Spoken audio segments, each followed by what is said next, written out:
Assalamualaikum warahmatullahi wabarakatuh.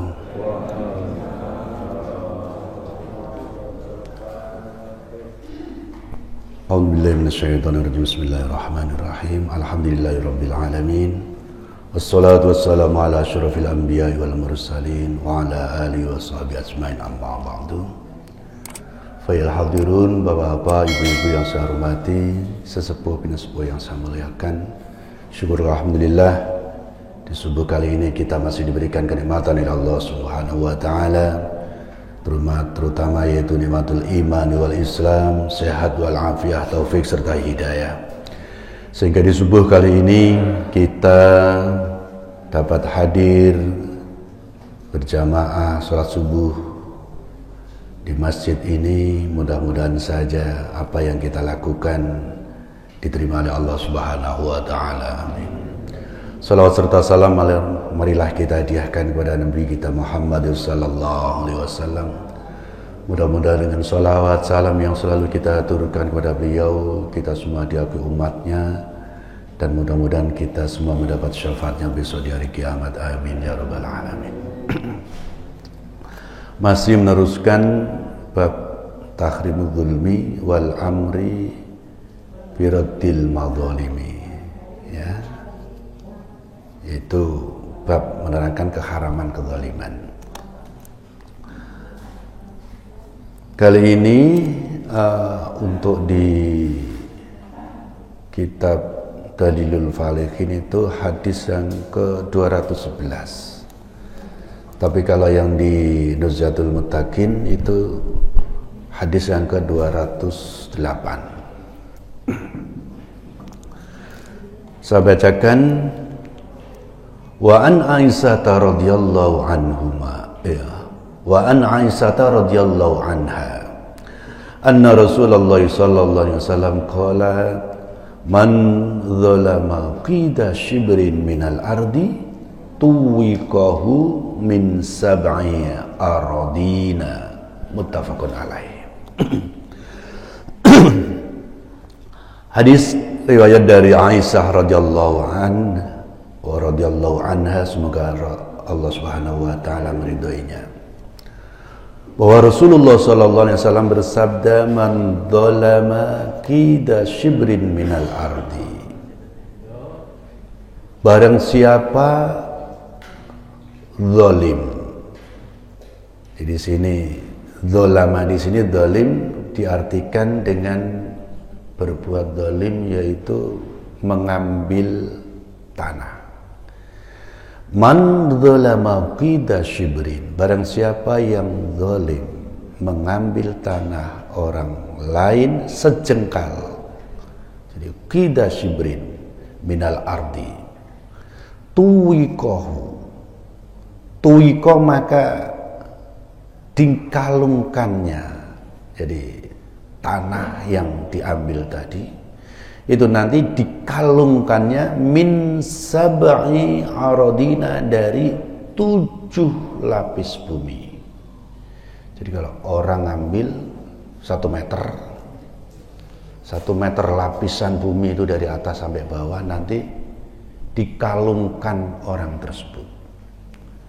Jadi kata min sab'i aradina, 7 lapis bumi ini biasanya di dalam bahasa-bahasa Arab itu biasanya itu kalau kata-kata 7 itu biasanya sesuatu yang sangat besar.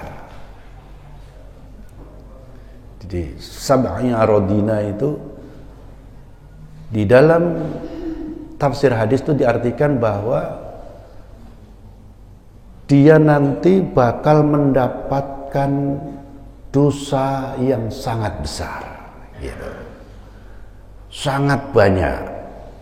Makanya tidak heran kalau di istilah kita pun juga itu sering dipakai. Hartanya tidak habis 7 turunan, ya kan? Di kata-kata 7 itu berarti nanti mendapatkan sesuatu yang sangat besar. Jadi barang siapa yang zalim yaitu mengambil tanah orang lain sejengkal, maka tanah itu akan dikalungkan di lehernya dari 7 lapis bumi. Hadis muttafaqun alaih. Jadi kata zalim, zalama itu maksudnya adalah mengambil hak orang lain. Kalau ngambil tanah kan tanahnya nggak digendong kan Pak ya, nggak dibawa kan. Mungkin cuma dia itu fasilitas yang harusnya untuk orang lain dia ambil. Biasanya kalau orang lain ini diartikan dengan orang lain, milik orang lain biasa. Bisa jadi itu adalah milik orang banyak. Kadang-kadang kita kan kurang hati-hati kalau itu milik umum. Milik umum ini kita ikutan ngambil. Itu bisa jadi. Ya nanti bisa dianu sendirilah. Kita biasanya milik umum jalan atau apa, atau sungai atau apa. Kadang-kadang kan gitu kan. Sungai milik orang lain, milik orang banyak, atasnya dicor buat usaha. Ya gitu-gitu kan. Model-model kayak gitu, zalim, berbuat zalim. Jadi kalau ada sesuatu, pas ada pengerukan dan lain sebagainya, itu susah, nyusahin orang. Muttafaqun alaih, hadis disepakati oleh Bukhari dan Muslim.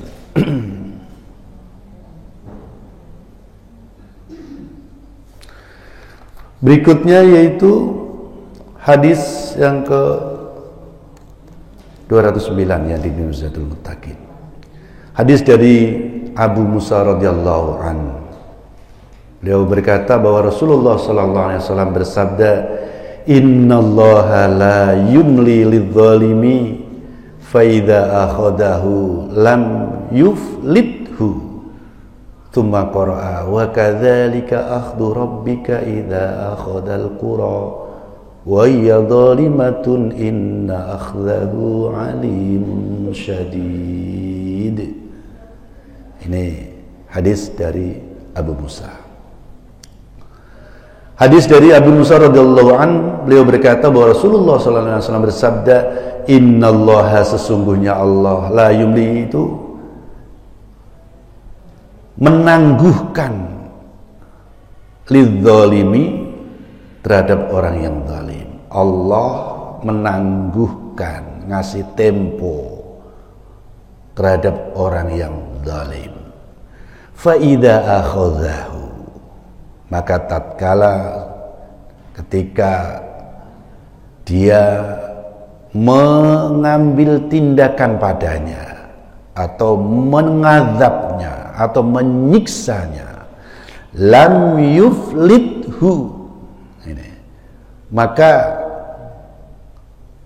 dia tidak akan melepaskannya sama sekali.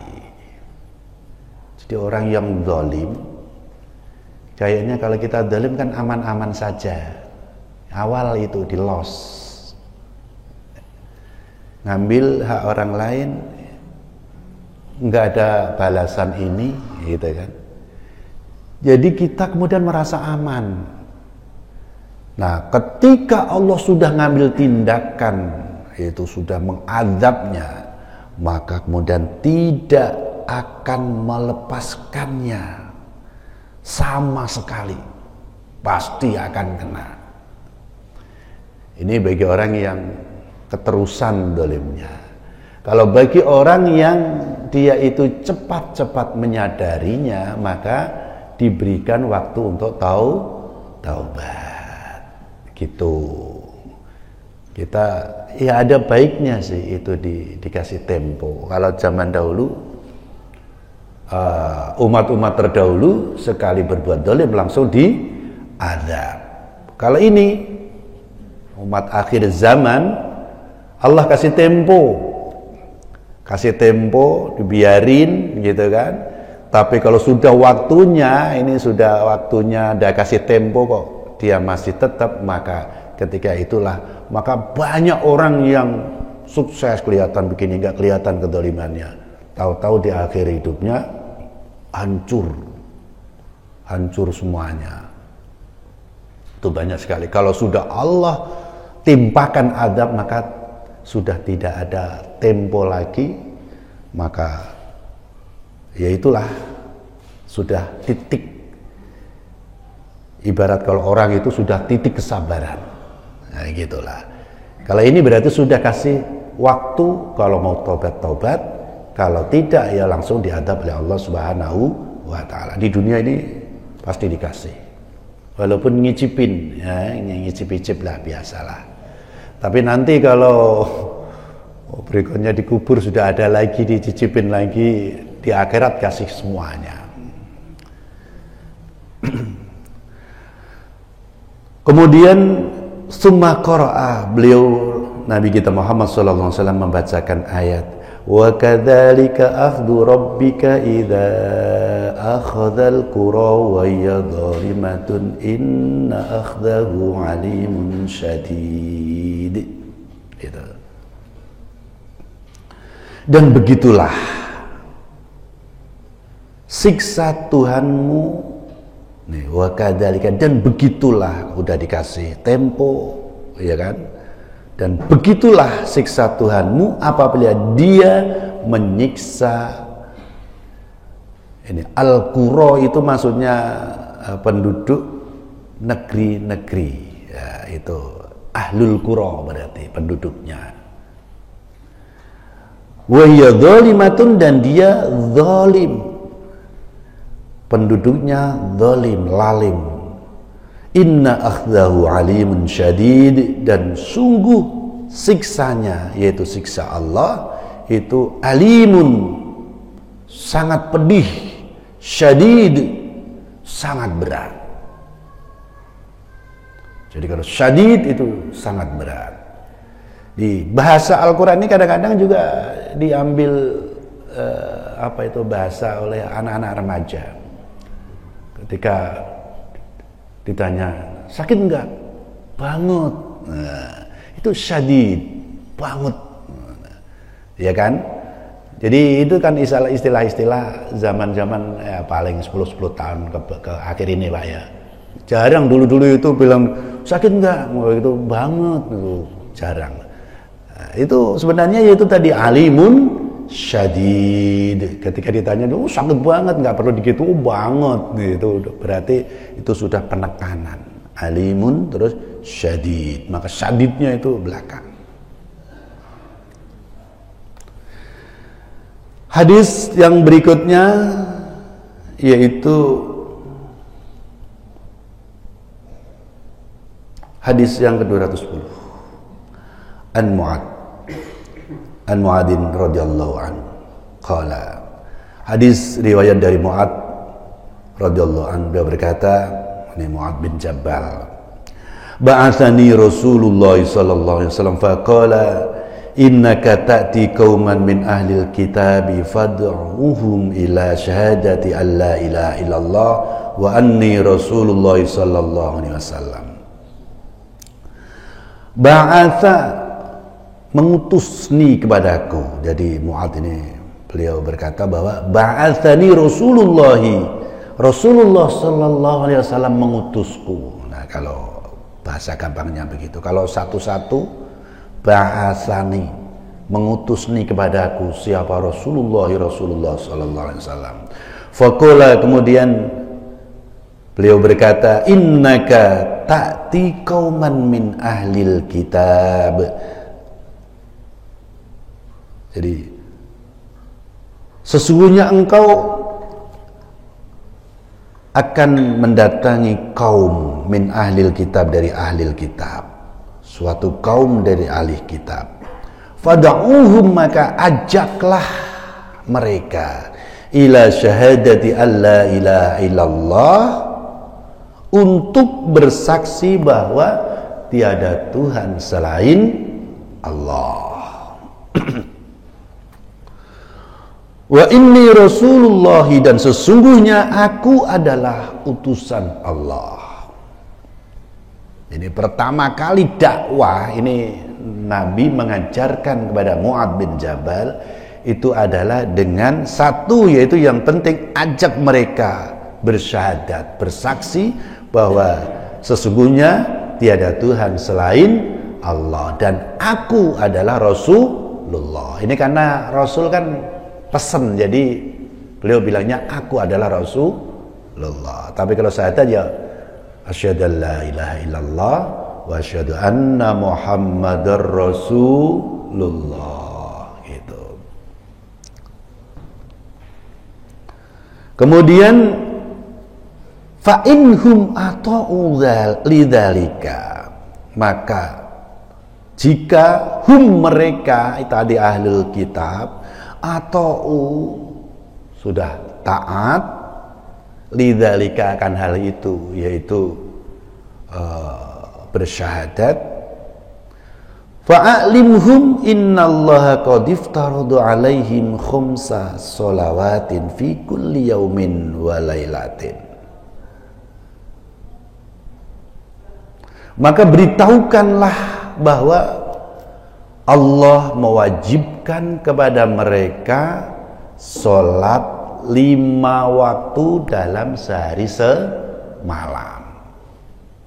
Kalau sudah syahadat, hatinya udah mantap, betul-betul syahadat, bukan hanya di lisan, maka kemudian dia diperkenalkan, diajarkan cara sholat. Sholat itu wajib dan sebagainya diajarin.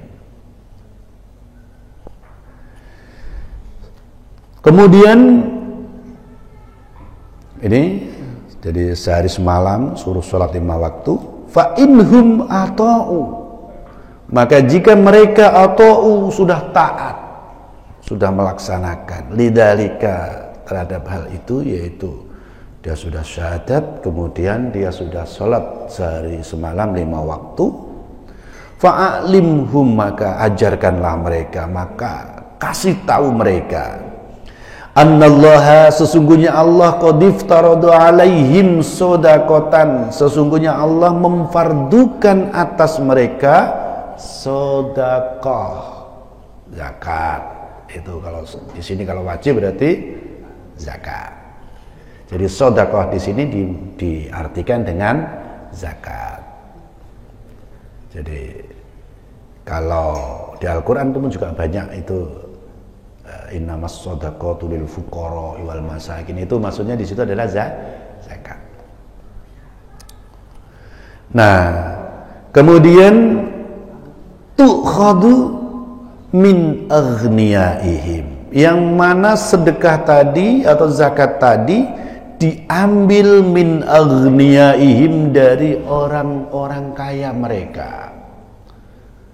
Orang yang tidak kaya nggak usah disedekahin kan, nggak usah diambil sedekahnya kan.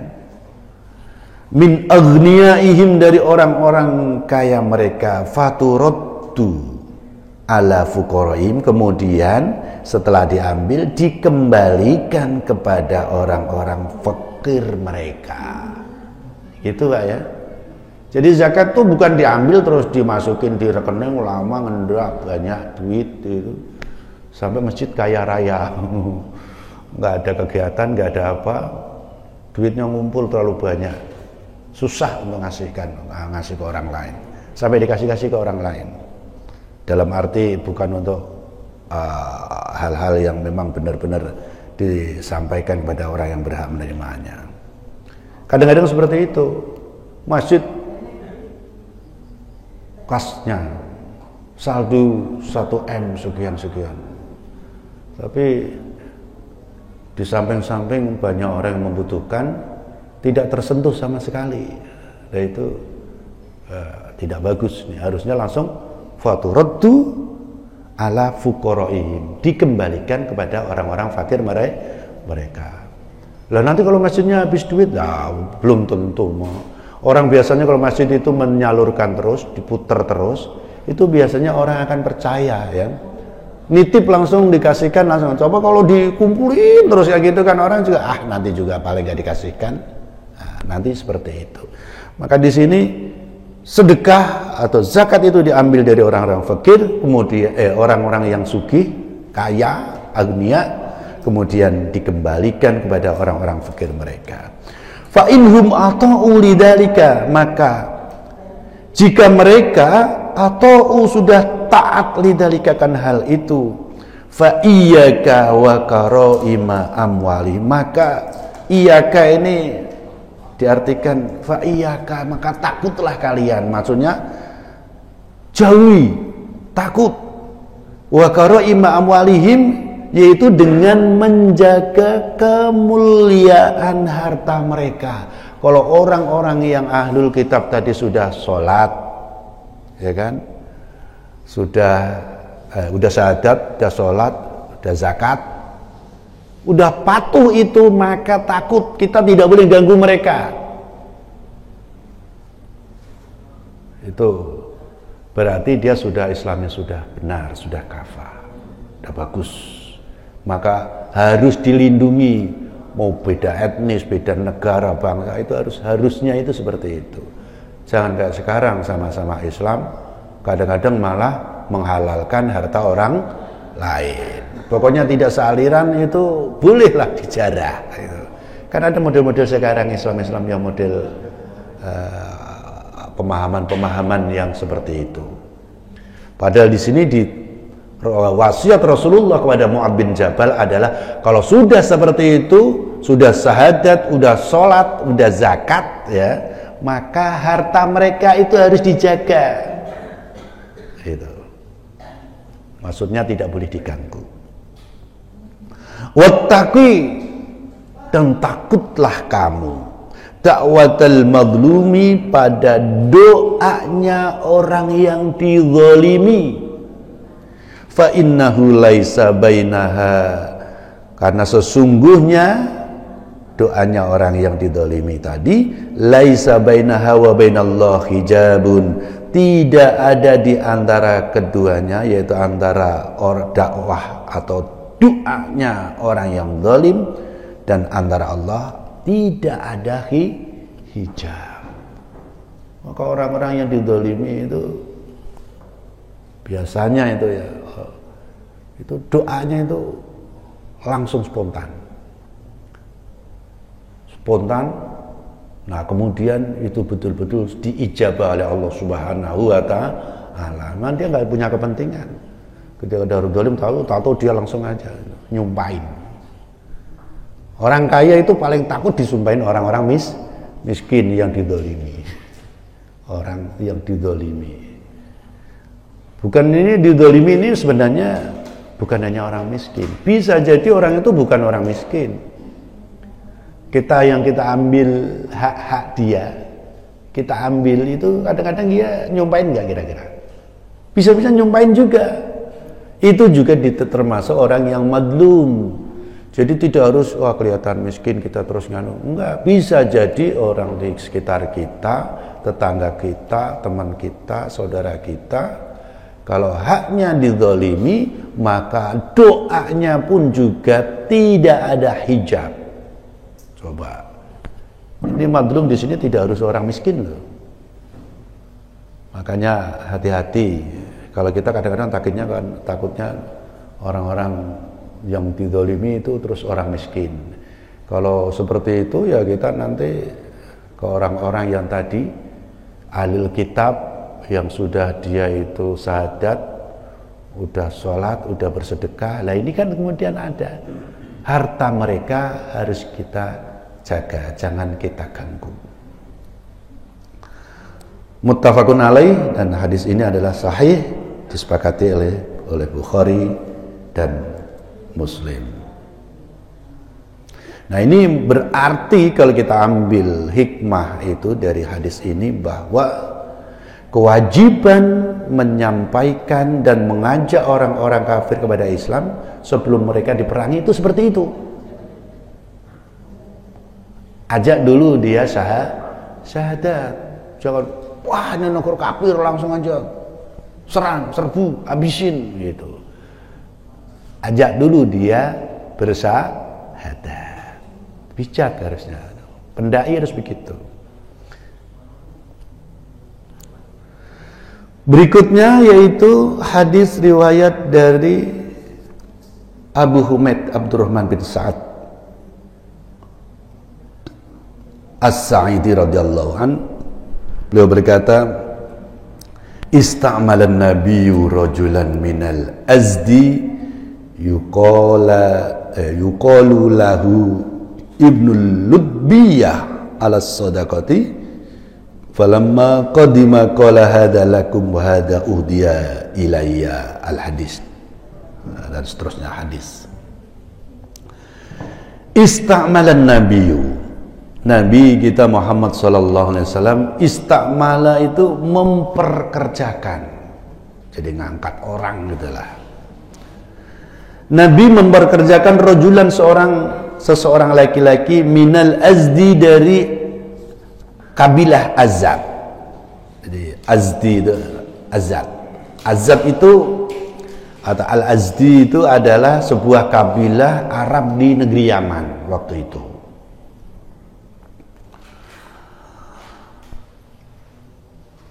Yuqalu lahu ibnul lutbiyah, dikatakan bahwa orang itu adalah ibnu lutbiyah. Itu dikatakan, itu berarti bisa jadi orang lain. Jadi yuqalu lahu, ini ada pendapat dikatakan itu adalah ibnu lutbiyah. Nah, ini diperkerjakan ini adalah alas sodaqati, yaitu mengurusi bab sodakoh, zakat, infak, sedekah dan lainnya. Mungkin gitu kan. Dulu kan ada pegawainya, pegawai tersendiri diangkat oleh Rasulullah, lalu dikerjakan, jadi diangkat di situ. Falamma qadima qala, maka tatkala falamma qadima qala, maka setelah ia datang maka ia berkata, hadza lakum, gitu, wa hadza uhdiya ilayya, ini adalah untuk kamu, maksudnya sedekah. Maksudnya dia itu ketika dia menjadi pejabat itu, ini adalah untuk kamu, maksudnya sedekah-sedekah dikasihkan. Wa hadza uhdiya ilayya, dan ini adalah dihadiahkan kepadaku. Pejabat kalau sudah diangkat itu, dia itu kan ketika bekerja nanti dia dapat hadiah. Istilahnya apa kalau sekarang itu? Hadiah atau apa itu? Kalau di anu itu ada istilahnya itu. Besel. Gratifikasi. Apa gratifikasi. Sekarang istilahnya begitu. Kalau dulu ini istilahnya hadiah itu. Ini biar nggak begitu ngano lah kita mungkin. Kalau dulu itu dia bilang ini sudah saya lakukan lah, ini adalah untuk kalian, ini sedekah-sedekah. Kalau ini itu hadiah dari orang-orang kaya lah yang ngasih, kayak gitu. Kalau kita di sini kan sedekah tidak terlalu dianu, tapi di sini adalah beda, biasanya itu di iuran atau zakat, kalau istilahnya apa ya, pajak lah mungkin, perpajakan. Kalau di luar Islam berarti di luar negara Islam biasanya itu pajak.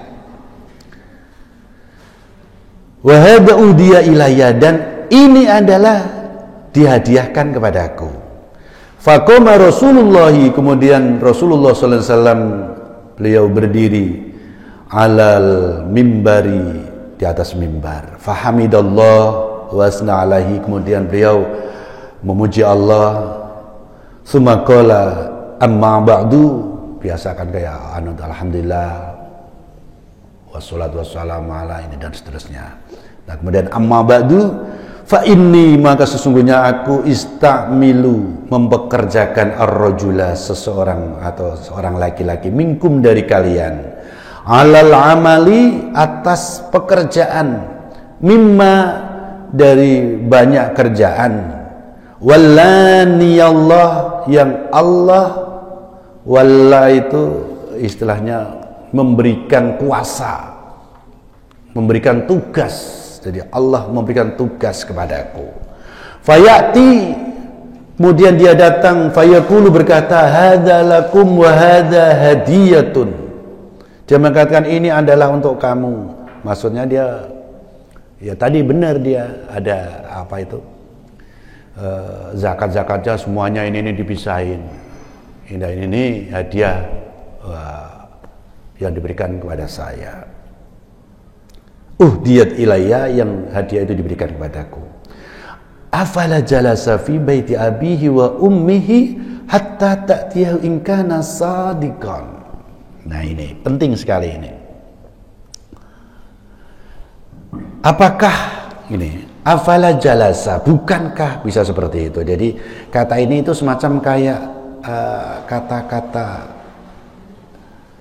kata-kata halus dengan suatu pertanyaan. Bisa diartikan dengan begini: cobalah ia duduk saja di rumah ayah atau ibunya. Apakah ada yang sampai kedatangan hadiah? In kana shadiqan, jika dia orang yang benar. Andai dia itu tidak menjadi pejabat, kira-kira dia dapat hadiah enggak? Itu seperti itu. Berarti ini dia dapat hadiah karena sesuatu. Bisa jadi kalau dulu zakat kan didatengin. Punya ternak banyak, langsung tim zakat itu datang. Langsung dikumpulin, berapa ini, dihitung. Mungkin kalau sekarang yang pakai alat ring, langsung di-scan. Wah, sekian ribu, langsung bisa dihitung, itu diambil. Enggak kayak kita kesini, Pak, ini saya menyerahkan zakat mal saya sekian. Yang diberikan belum tentu sesuai dengan jumlah yang harus dikeluarkan. Kalau dulu nggak bisa begitu. Berapa ini yang ada langsung ini. Nanti sama diinterogasi lah. Ini. Nah, bisa jadi namanya juga dulu itu orang zakat itu juga berat, nakal. Harusnya sekian yang harus dikeluarkan, tapi diambil sekian. Atau dia mungkin ya udahlah ini. Nah, di situ kadang yang dipermudah itulah kemudian bisa jadi hadiah itu diberikan karena kemudahan yang dia terima, ya kan? Makanya di sini itu seperti itu dikatakan tadi, kalau saja seandainya dia itu duduk di rumah bapak ibunya, maksudnya di rumah nongkrong tanpa ada jabatan tadi, yaitu mengurusin zakat, apakah zakat itu hadiah itu datang kepadanya? In kana shadiqan, jika dia benar. Kalau dia benar, orang yang benar-benar itu, yang lurus-lurus itu jarang kok dapat hadiah. Betul nggak, Pak? Malah dimusuhin kan? Sekarang itu pejabat-pejabat yang jujur itu jarang mendapat hadiah. Yang dapat hadiah biasanya ya yang agak alus-alus sama perusahaan, sama ini. Pokoknya sesuatu yang kalau surat menyurat ya permudah surat menyuratnya. Ini tidak hanya masalah zakat, bisa jadi di instansi-instansi yang lain, kan begitu kan? Bisa jadi sekarang pun pendidikan juga seperti itu. Yang kasih nilai mudah, kira-kira ibunya ngasih hadiah nggak sama gurunya, Bu? Kasih. Apalagi begini, model sekarang itu ada gini, ulangan susah apa susah gini, susah, Bu biar les aja sama ibu deh, saya pusing di rumah, lesnya itu soal-soal yang mau keluar, ibu ya. Yang tidak ikut les itu juga nilainya jeblok karena nggak ngerti bocoran soal. Nah, hadiah model yang kayak gitu juga sama gitu loh. Jangan kemudian terus sodako semua ke zakat, bukan. Banyak hal, ini cuma contoh gitu. Kalau memang dia bener guru atau dosen killer, kira-kira dapat hadiah enggak gitu. Wah, nilai sekian salah dicoret gitu. Wah, banyak orang ya, jangankan ngasih hadiah.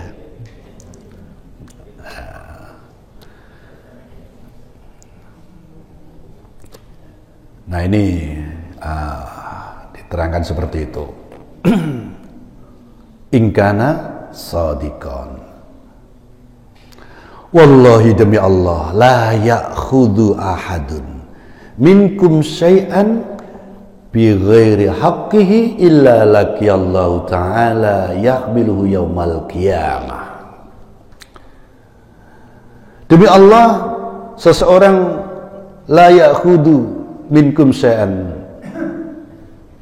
tidak dikenali seseorang dari kalian, atau istilahnya dari akhoda itu bisa jadi tadi bisa diatakan dengan adab, ya kan? Bisa diartikan dengan siksa dan lain sebagainya. Bisa kita dengan diambil tindakan. Demi Allah, tidak seorang pun di antara kalian yang mengambil sesuatu bukan dengan haknya, kecuali illa laqiyallahu ta'ala, kecuali dia nanti bertemu pada Allah, dia akan menemui Allah Ta'ala, yahmiluhu yaumal qiyamati, dia memikulnya, yahmiluhu,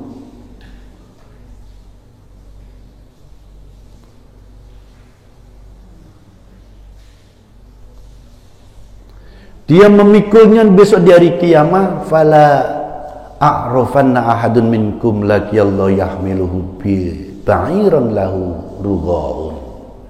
Maka saya tidak ingin melihat seseorang dari kalian ketika bertemu laqiyallah, bertemu dengan Allah, yahmilu ba'ilan, dia memanggul ba'iran.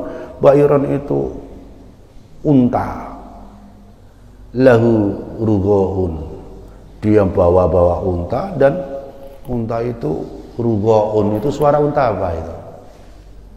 Dia itu bersuara dengan suara untanya itu. Jadi kalau menggendong seekor unta, untanya itu bengok-bengok dengan suaranya. Itu suaranya seperti itu, rugha. Au baqaratan, atau dia itu membawa sapi, yang mana sapi itu lau khuwarun, dia melenguh. Wah, itu dibawa-bawa, dipanggul-panggul nanti. Au syatan, atau kambing, tai aru yang dia itu mengembek. Jadi nanti juga bawa kambing. Mending kalau diem dia nanti bersuara binatang itu, jadi orang pada nengok semua itu nanti. Kalau dia itu masalah kambing ya kambing, kalau unta ya unta, kalau sapi-sapi bawa-bawa gitu, malu kan? Dipermalukan nanti. Daripada malu besok di akhirat, mending malu sekarang Pak ya. Nah, gitu. Kalau sudah besok udah nggak ada anu lagi, udah nggak ada keringanan sama sekali. Tsumma rafa'a yadayhi hatta ru'iya. Kemudian beliau mengangkat kedua belah tangannya, hatta ru'iya bayadu ibtaihi, sehingga dilihat bayadu ibtaihi itu putih-putih pada ketiaknya. Jadi Nabi ketika doa gini, kan biasanya kalau orang-orang Arab itu kan pakai di sininya longgar. Ketika doa begini itu bisa jadi dia agak-agak ke bawah, jadi terlihat putih-putih. Nah ini kalau di Al-Hafidh Ibnu Hajar Al-Asqalani, beliau mengartikan ini bahwa ini adalah khususiyah. Jadi sifat-sifat khususiyah Rasulullah SAW bahwa tidak ada bulunya yang tumbuh putih, bulu ketek ya Bu ya, putih. Ada mengatakan tetap tapi masih ada kayak debu-debu nempel atau apa gitu. Ada mengatakan, tapi dikatakan bahwa di situ bahwa ketiak Rasulullah itu tidak baunya malah justru wangi. Kalau kata kita gimana? Coba-coba kadang-kadang kan kalau nggak mandi kan yang dicoba pertama kan keteknya itu. Sudah bau apa belum? Kalau udah masih layak ya nggak mandi dulu. Kadang-kadang kan begitu kan. Nah ini kalau Rasulullah punya sifat khusus ya, tubuhnya wangi. Itu. Jadi ini diartikan dengan bayadu ibtoihi itu betul-betul putih tanpa rambut. Ada yang mengatakan bahwa itu putih karena ada kelihatan sedikit-sedikit putihnya begitu. Ada sih, ada yang mengatakan seperti itu. Wallahu alam, kita nggak tahu ya, karena memang ini kan bunyi hadis. Jadi kita itu cuma ngartikan ya sesuai dengan ya. Kalau enggak ya kita akhirnya kalau orang mengartikan hadis kemudian ya sesuai dengan apa yang menjadi alam pikirannya. Hadisnya benar, tapi kita yang ngartiin belum tentu benar. Jangan mengatakan, kita itu sudah tahu hadis Quran dan sebagainya. Yang ngartiin yang kayak gini saja bisa beda. Ya, mudah-mudahan saja kita dijauhkan dari itu. Faqala, kemudian Rasul bersabda, Allahumma, ini doa dah. Allahumma hal balagtu thalasan. Allahumma hal balagtu. Ya Allah, hal balagtu, apakah sudah aku sampaikan? Bukankah aku sudah sampaikan? Nah, bisa seperti itu. Jadi beliau mengatakan, ya Allah, itu doanya, apakah aku telah menyampaikannya? Itu adalah sebuah penekanan bahwa Rasulullah telah menyampaikan masalah kezaliman. Gitu, Pak ya. Nih, untuk hadis berikutnya besok saja Pak ya. Kayaknya saya lagi ada tugas nganterin bocah tur nih Pak. Pagi-pagi ya di sana. Nanti jangan lama-lama Bi. Maklum nggak ada ibunya Bu ya. Dia sendiri jadi di rumah harus saya anterin. Mohon maaf bila mana ada kekurangan. Jadi saya lebih dahulu pamit Pak Ibu ya. Mohon maaf bila mana ada kekurangan. Nggak ada pertanyaan Pak ya. Kalau pertanyaan nanti bisa anak sudah keruntak-keruntak berarti ini. Marilah kita baca dengan istighfar 3 kali, kemudian kita tutup dengan bacaan alhamdulillah. Astaghfirullahaladzim, astaghfirullahaladzim, astaghfirullahaladzim, innallaha ghafurur rahim, alhamdulillahirabbil alamin. Kita tutup dengan kafaratul majlis. Bismillahirrahmanirrahim. Asyhadu an la ilaha illa anta astaghfiruka wa atubu ilaik. Alhamdulillahirabbil alamin. Assalamualaikum warahmatullahi wabarakatuh.